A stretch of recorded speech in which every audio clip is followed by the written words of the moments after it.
اب آ جائیں اس جسمانی افادیت پہ۔ سکندر اعظم وہ بڑا بادشاہ گزرا ہے جس نے مشرق سے مغرب تک کا حکومت کی اور سفر کیا۔ اس کی سوانح حیات کی کتاب ہے، محفوظ الرحمن اختری دہلوی صاحب نے لکھی ہے۔ وہ اس میں لکھتے ہیں کہ سکندر اعظم جو تھا نا، یہ ساری زندگی تجربات اور حوادث زمانہ میں اس کا زندگی گزری ساری۔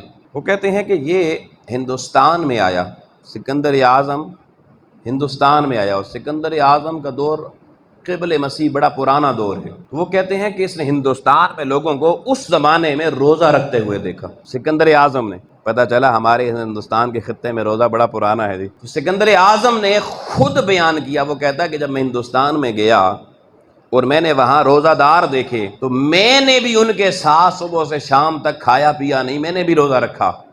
وہ کہتا ہے میں حیران اس بات پہ ہوا، وہ روزہ رکھ کے۔ سکندر اعظم کا جملہ سننا جی۔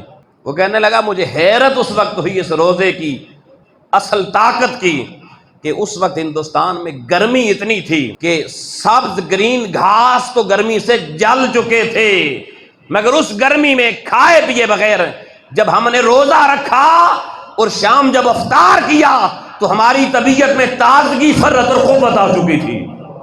وہ کہتا ہے جس گرمی نے وہاں پہ گھاس جلا دی تھی، اس گرمی میں روزہ دار کی طبیعت حشاش بشاش، اس میں فرت، تازگی اور ایک عجیب روحانی قوت پیدا ہو چکی تھی۔ یعنی جسمانی طور پر جو صحت کا راز ہے اور جسمانی مسرت کا راز سکندر اعظم کہہ رہا ہے یہ روزہ رکھنے میں۔